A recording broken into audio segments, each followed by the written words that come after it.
এক বাসায় আজকে ইফতারি বেশি ভালো না, তাই চিন্তা করলো অন্য বাসায় কিছু ইফতারি দেই। তারা যদি ডিরাই খায় অন্য কিছু আমারে দেয়, তাহলে 2-3 আন্টি মিলেয়া ইফতারিটা ভালো হবে। সে এক বাসায় দিল, এই বাসার থেকে আবার যেগুলো দিল তার তেমন পছন্দ হয় নাই। সে চিন্তা করলো এগুলো আবার অন্য বাসায় দেই, তারা আবার অন্য কিছু দিলে আমরা আবার অন্য কিছু দিয়া 2-3 আইটেম হবে। সে যে ইফতারি তার বাসায় দিছে, ওরা আবার চিন্তা করছে ইফতারি বেশি ভালো লাগে না, আমরা অন্য বাসায় দিয়ে দেই।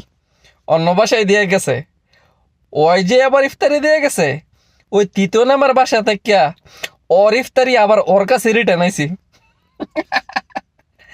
আসতে আসতে শেষ যে আমি আমি 2-3 আইটেম ইফতারি খাওয়ার জন্য অন্য বাসায় দিলাম, 3 বাসায় ঘুরে সেরা এই ইফতারি আবার ওর বাসায় আইছি। এত মাথা নষ্ট, অজ্ঞান হয়েছে কি করলাম এটা। এই আমার ইফতারে আবার আমার বাসায় এলো, অস্থির ছিল।